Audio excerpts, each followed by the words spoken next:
Well, hello, I'm 𝗥𝗶𝗽𝗽. Welcome back. I'm really excited about sharing this video with my subscribers. This is my new Rippa R13 mini excavator.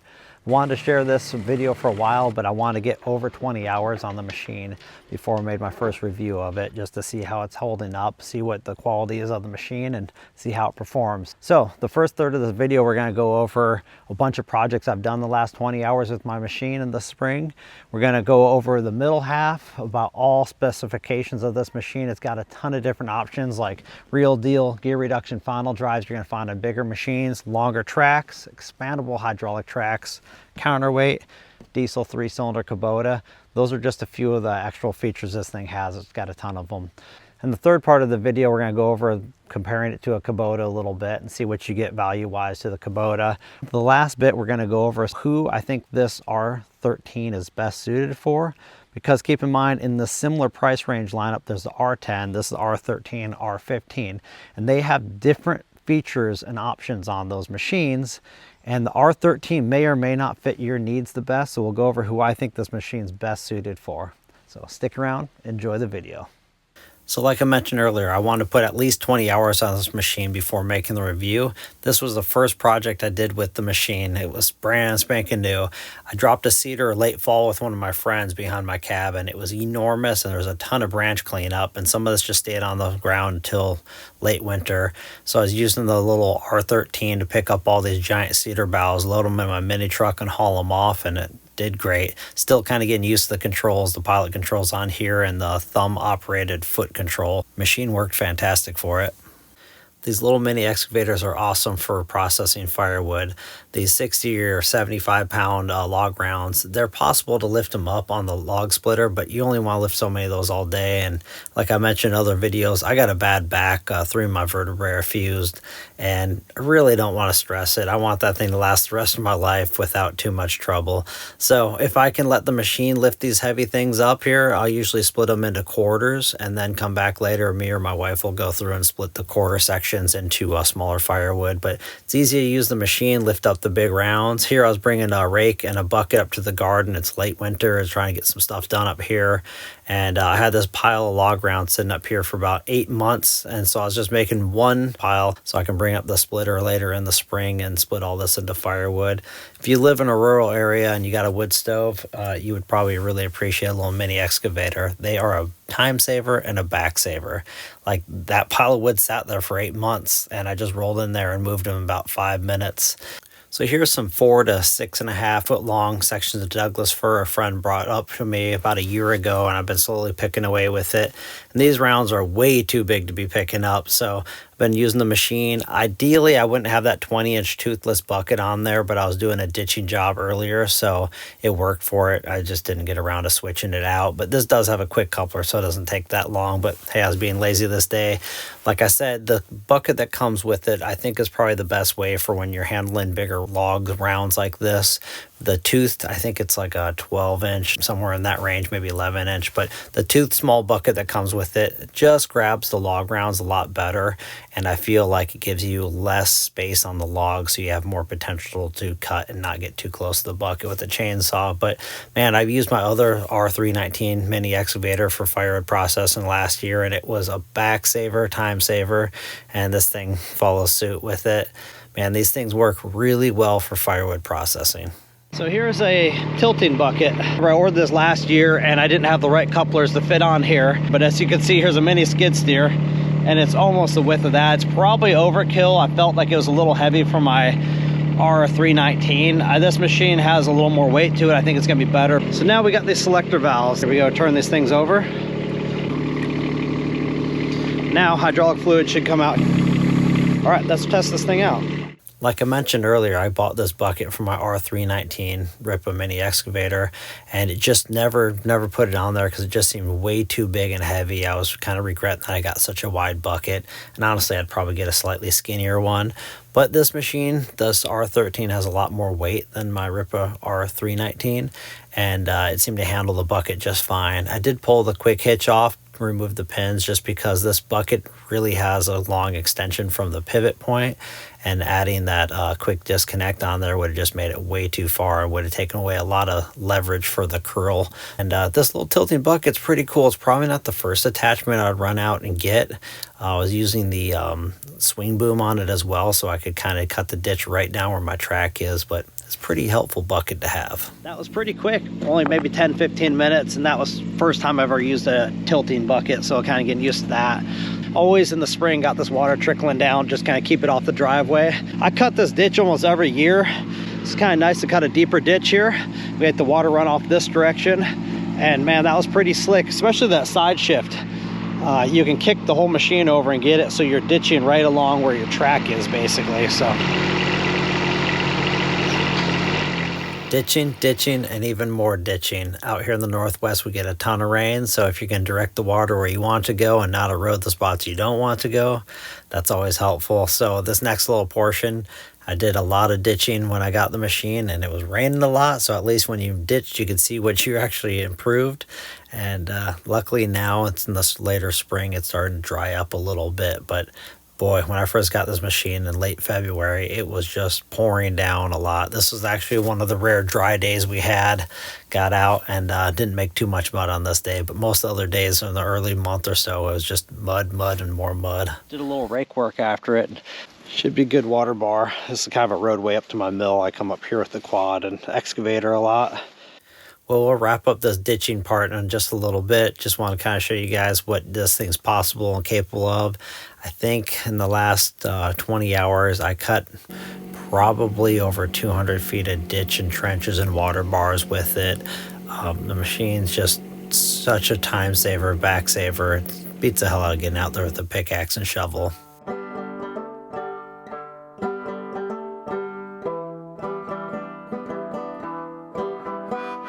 So here I'm using a toothless 19-inch or so bucket. I think it was listed on eBay when I purchased it.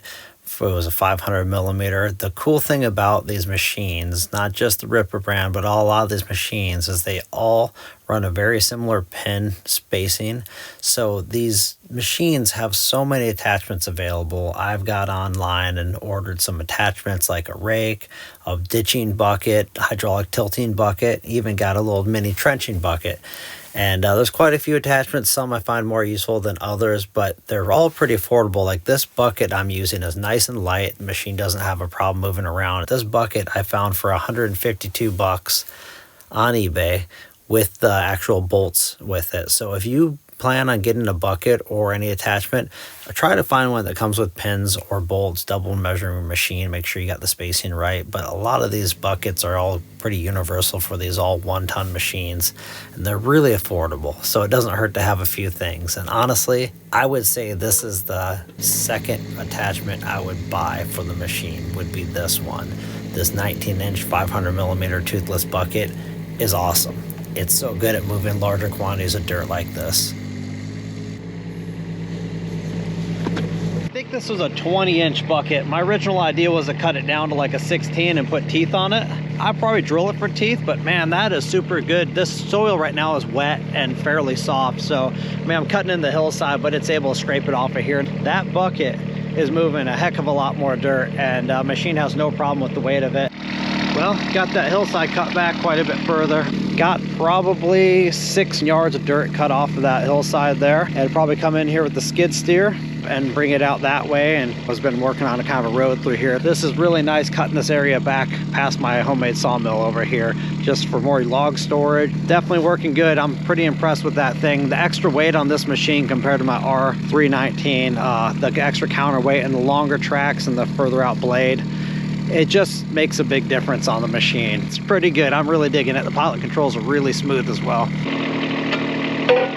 You know, I haven't really used these quick couplers much. You get more curl without running them, but for a job today, you're going to start working and weeding the garden more. It's going to be really nice to go back and forth between buckets and rakes. So I'll show you how you use this one.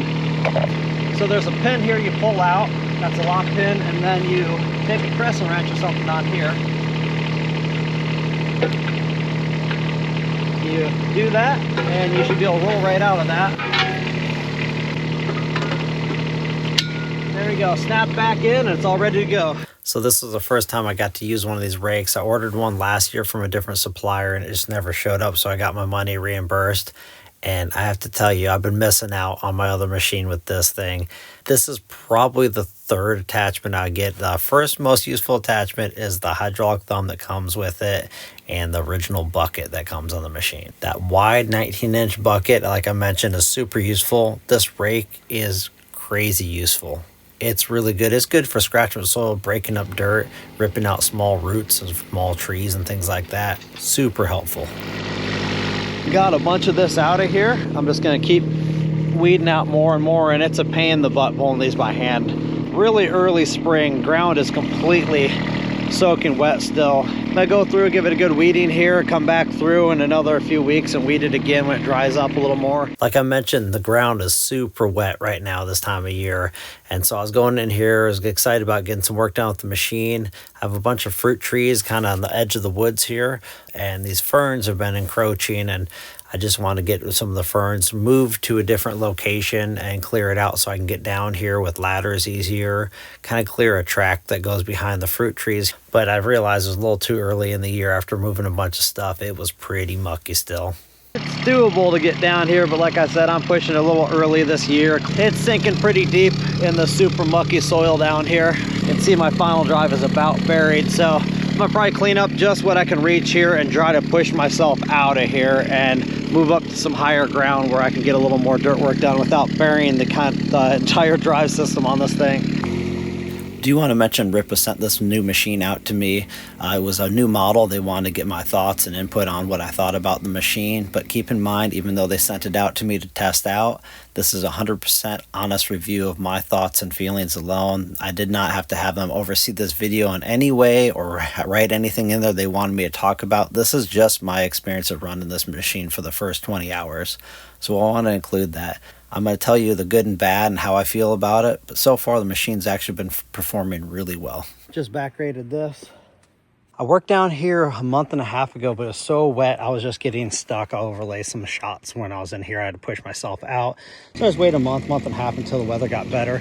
My plan was I've been moving the ferns over into the side, trying to get to these cherries, trying to make it so I can actually get mulching around them and put an orchard ladder in here. Back grade all this up, so eventually when grass comes in here, I can easily just mow through here and keep it kind of like a nice little orchard. All right, now to test out the stump removal capabilities. This is definitely going to be the hardest thing you're going to do on one of your little mini excavators is removing stumps. These are all like 8-inch, maybe 9-inch at the base. Nothing giant, but believe me, it takes a lot of force to break the roots free. I got rid of the quick coupler in this application because it just reduces your curl pressure a lot. So the buck is just pinned right to the end of the stick. If you can leave your stumps kind of high like these ones, 2 feet, 3 feet, you'll got more force to actually leverage them out. Once you break the roots, you can push and pull like that on them. But definitely it's one of those things, don't buy your machine just for stumping because usually you should have a much bigger machine. It's definitely going to be kind of hard on them. I'm not sure what these tree species was, but it was something I took down a few years ago, and they never really die. They just keep growing. There's little saplings coming out of them. So I was basically trying to dig out a green stump here. So every root had to be ripped apart. The cedar tree right in the background also, the roots were competing for the soil, so it was hard to get in there. But after enough time, I got it worked out, and this is about all you're going to really want. It probably took me a half an hour to get this one cut out, but definitely takes a bit of work. Definitely hard to condense 20 hours worth of work on a machine into 15 minutes of video, but I hope it's conveying something. Here's a little garden pottery shed I have, and it was just overrun by all these blackberry bushes and nasty to pull out by hand even with gloves on. So I'll just use the machine to kind of get through here and grade it, and eventually I'll put down some weed barrier and put down some gravel. Here I'm ripping out some salmonberry bushes to get to some old semi-truck tires the previous owner dropped down this embankment. These things were heavy, full of water, and it was one of those things I've never pulled them out until now, but this machine had plenty of power to rip these things up and out of the bushes. So this is the final example of projects I've actually done the last 20 hours on this machine. And this is ditching 120 feet of water line through some extremely rough, rocky, shaly soil. We're in the Northwest, so it only needs to be buried about, 16 inches to 2 feet deep.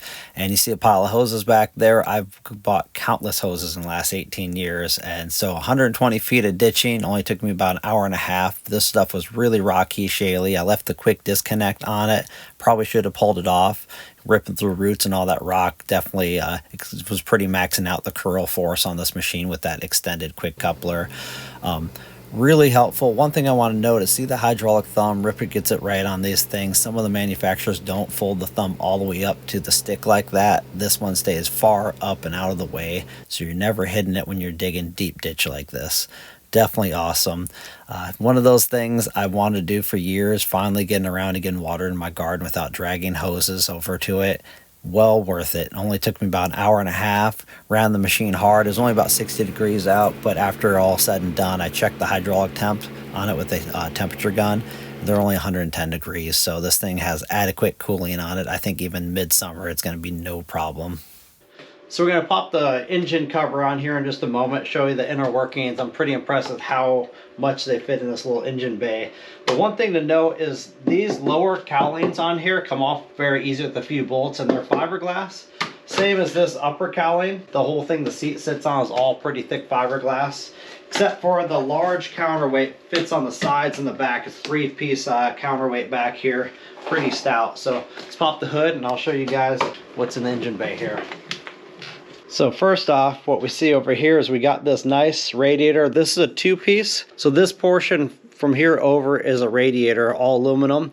And this whole section here is a separate unit. This is an oil cooler for the hydraulic oil on the return line. And all the air draws in through this grating here, through the radiator, moves across the engine, and then out on the muffler side. It seems to be a pretty good flow of air through here. We got a little, I believe it's a 20 amp alternator here. Looks like silicone hoses. Got a little battery back here. These are all the hydraulic lines for the dual pilot controls. Another interesting thing is this is a battery disconnect right here. You can turn it off, but you can also remove it. It's just another level of security. You got your nice big heavy duty key, ignition down here on the side, which I like. But you can pull this too. It's a little plastic cap that goes in here, and it's a disconnect. Oil fill, oil filter, starter. Looks like fuel cutoff valve, injector pumps down here, coolant overflow, nice little fan that's constantly running in here, a little guard. Back down here, this is your return line. Goes into here, and it looks like it must be a return filter down here going into the hydraulic tank that sits all below the battery. Looks like if you ever had to do any major work on this thing, probably just pulling off the back counterweight to get to anything on the back side of the engine would be key. This thing actually is a triple pump. One pump, it's hard to see, but there's one pump that sits down under here. Again, it's buried, but hopefully you don't have to mess with it. Other two pumps are right over here. This is your secondary main pump, and this is your third pump for all your pilot controls, a smaller output on this. This is your diesel tank. It comes down, moves down over here, and goes underneath this cowling. Got this little tiny, this is a 3-cylinder, 719 cc's Kubota. Another kind of cool thing is right here, made in Japan, which is pretty neat to see. There's Kubota engine specs right here. But look at the size of that exhaust manifold. Little 3-cylinder. Got some heavy insulation on here. This is actually like a heat shroud. The muffler, this thing is nice and quiet. It's got a muffler on here. Got your air box right here. You can pop these two. It did come with an extra air filter. There's your air filter right there, right up top. The warm air moves through the engine bay and blows out this side past the muffler, and get your cold intake right there. Got your 3 injectors right up here. Injection pump is right back over here. Just a manual injection pump. And you got your other part of your hydraulic tank. Like I said, it sits in this whole back area. It drops below the battery. This is your vent cap and your filler area. You got your hydraulic window down there so you can check your hydraulic fluid, and you got your fuel filter down over here. Looks like to change the fuel filter you would have to take off the air box and possibly unbolt part of the muffler. It's pretty compact, pretty tight in here. Got a bunch of hydraulic valves. We'll probably pull off the floorboard later in the video. You got your turtle and your high speed. if you're pushing dirt with the blade or you're just traveling around, you want power. This is turtle mode.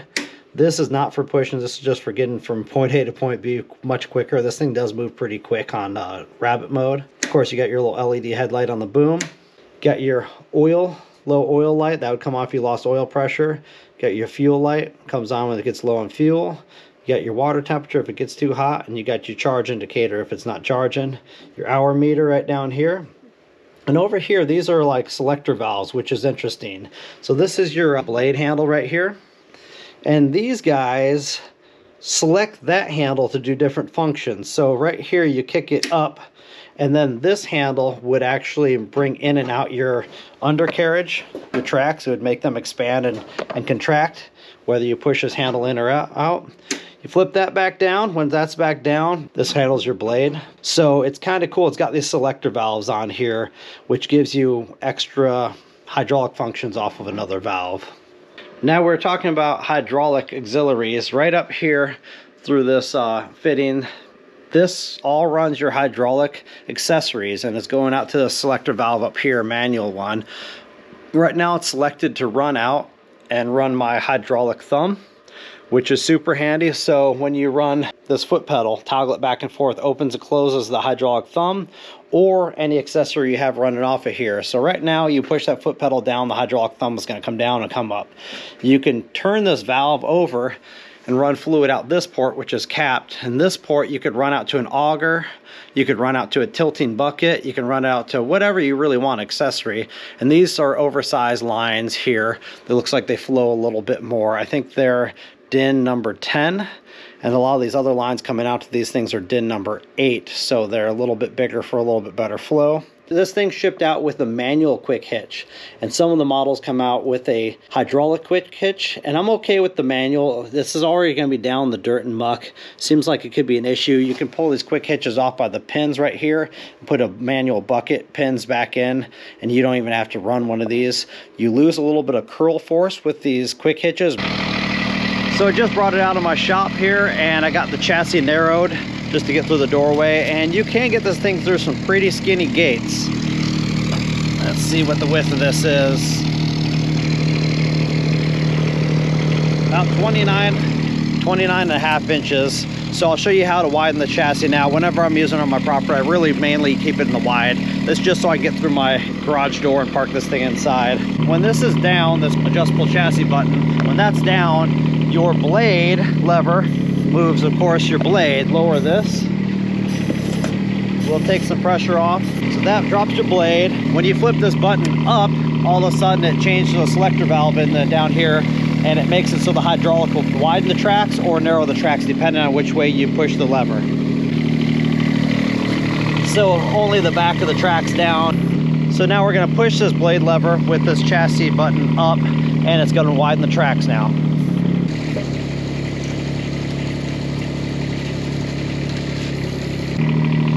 Flip that down. Now we can widen our blade by pulling some pins.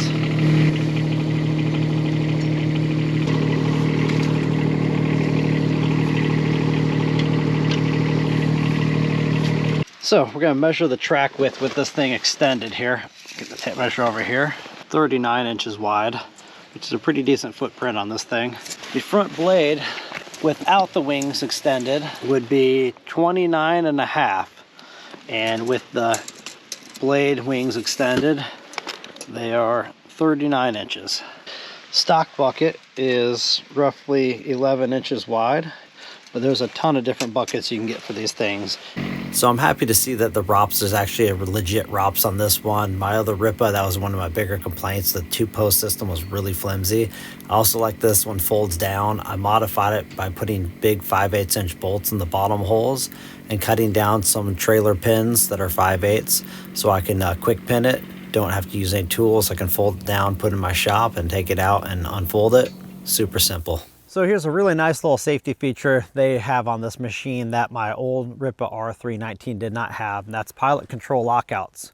When this handle's up on either side, you cannot lower the boom pressure down. So it's a really nice feature. I have kids, they know about being around these machines. They know that these handles, you can't pull on them, or you could, you know, take the pressure out of the cylinders and lower it down. but kids are kids, you never know, or someone's gonna come around and push a handle. So whenever I park any of my machines, lockout or no lockout, I'm gonna leave them for the day, I'll lower the boom down, bucket on the ground, lower the blade down. Keep in mind, even with the machine locked out and off, you can lower the blade. Another thing to keep in mind, if I hopped on this machine with both of these handles off, or if I even went to go start this machine with these handles down, it won't start. It's a safety feature, you can't do anything. So you gotta pop up one of these handles. Now you can start it, but the hydraulics are locked out. So I'm gonna fire it up.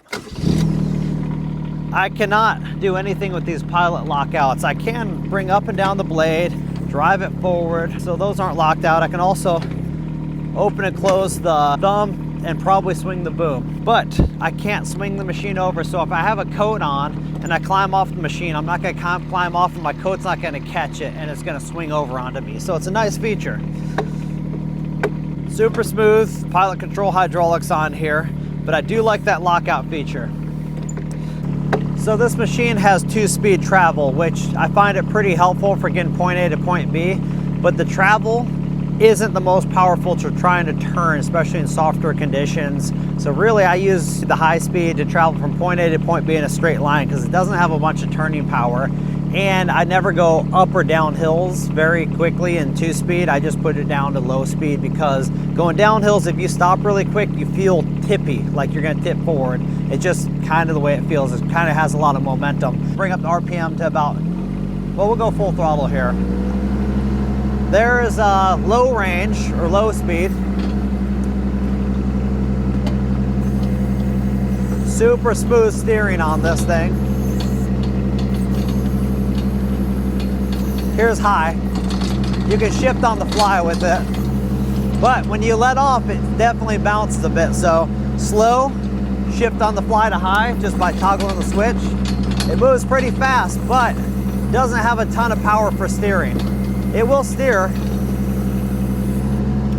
but I prefer to steer in any technical conditions. You're gonna be in slow speed for excavating or pushing dirt around, things like that. The thing is about it is the high speed, I've realized I used to shift it when I wasn't traveling. I bumped it with my knee a few times because it's such a tight cockpit. And I realized it shifts smoothly between low and high, and that's kind of how I toggle it now, is when I'm actually traveling, sticks forward. Like I said, don't go up and down super steep hills with it. It's not gonna have much power for going second speed up hills, and it's gonna get going too fast. And if you let off going downhill, you're gonna feel like it's jarring forward. It feels a little sketchy and rocky. So you're not gonna have a ton of power. So if you're trying to pull out of something, you're like, this thing doesn't make much power right now, look down, because you probably bumped the 2-speed selector switch with your knee. Other than that, I really like it. We'll go over here. I wanna show you something about the final drives. These are gear reduction final drives. I really like them. I think it's a big improvement on this machine compared to the other Chinese excavators. They've been running different style drives for a long time, and I don't think they're really, I think they're subpar. So these ones are actual gear reduction final drives like you're gonna see on all name brand Kubotas, Yanmars, and things like that. So take a look at that. Here's the 2-speed gear reduction hydraulic motor drives for the tracks. I really like these. We'll get to back these in a moment. I want to point something else out. The tracks are quite long. I'll put the measurement down below. They're definitely a lot longer than my Rippa R13 and one way you can tell with these machines is they got triple rollers there, and there.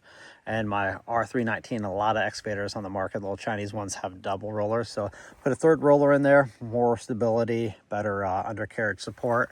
Another thing is this has the narrowing and expanding tracks. This is really nice too. It's got the expandable blade on each side. So you pull the pin, fold it in, drop the pin in. You'll see this on Kubotas and stuff as well. And what that does is, see this distance they had to give you to clear this. Nice thing about that is it puts the whole blade further out from the machine. My R13, a lot of the non-expandable track machines, the blade's in really far. So when you back grade, you get a bunch of gravel caught in your tracks. But also, look at the length of the track system here.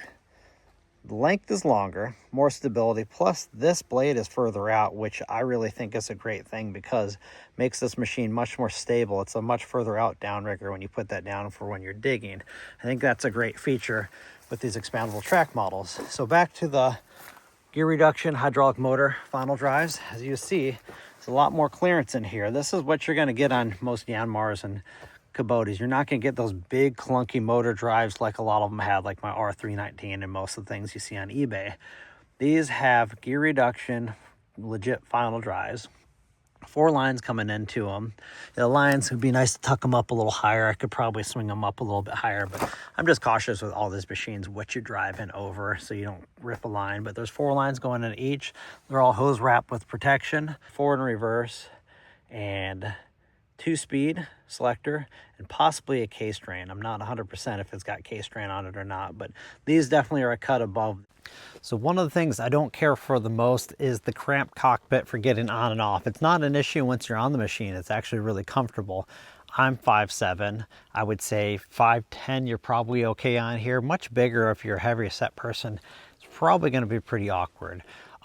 This is the biggest downside I see on this machine, and the reason why this is so cramped is because it's got a 0 swing back end on this thing. So when you swing sideways, when your tracks are expanded, your back counterweight will never come further out than your track. And the idea with that is if you're up against a building trying to dig a French drain, you're really close, you go to swing to put some dirt away, you don't automatically mistakenly hit the building with the back of your machine and cause damage. So with that being said, it's kind of amazing what they can fit into this little machine, but you don't have that larger back end. You have a heavy counterweight to counteract that back end being shorter. But like I said, climbing on and off is a little more awkward on this machine. When you're on it, it feels fine. One thing you can do, if you're not using the thumb at the moment, you fold the pedals up. They both fold up out of the way, gives you a little more foot clearance. Tracks are wider, that's a nice spot to stand. I always kind of grab a handhold over here and here. You climb up, you gotta climb up and swing your leg up and over. And sometimes you'll either bump the 2-speed switch or the chassis undercarriage. Once you're on here, it's comfortable. You got these adjustable armrests down here. You got a decent seat. Got a really good ROPS on here. I like that. But once you're on this machine, it's very comfortable to operate. But getting on and off, that's a little cumbersome. And it comes down to that 0 tail swing. And that's the reason why. So I'll show you that right now. We'll swing it over.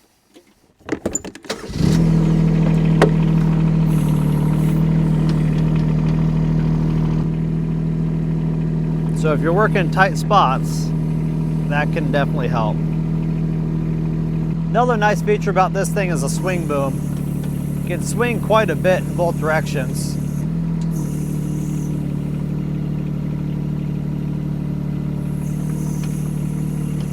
And one of the ways you can use this, I've already used it a few times, is you can turn the whole machine and swing boom,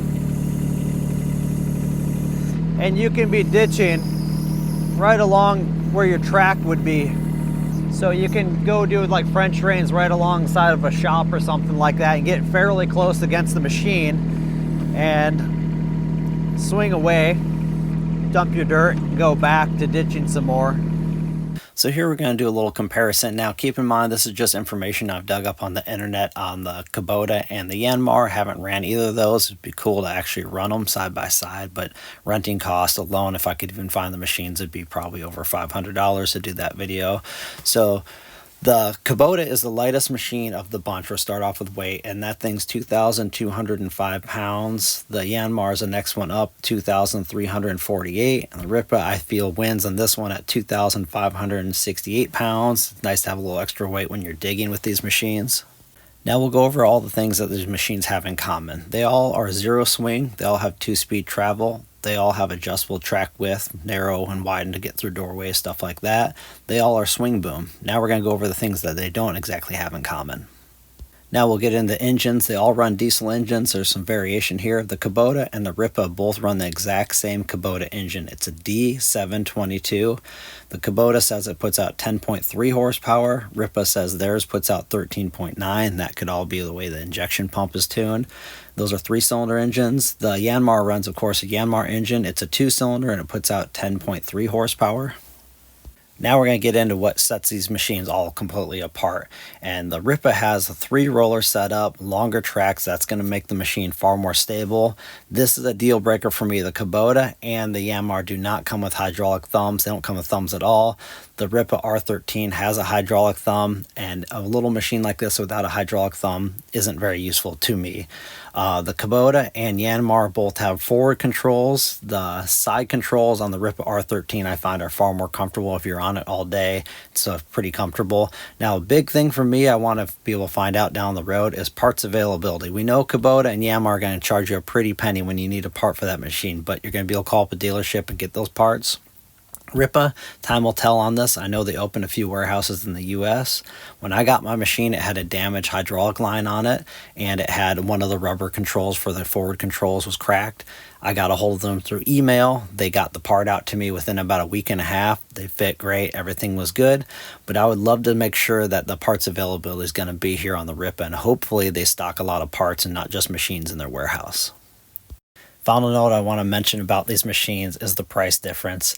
Now, the Kubota and the Yanmar, they make it kind of hard to find the information price. You got to get quotes on their website, but there's a big difference on these machines. Now, also with all the tariff changes going on, all these machines I'm going to guarantee are going to probably go up, but the Rippa is definitely the easiest on your pocketbook.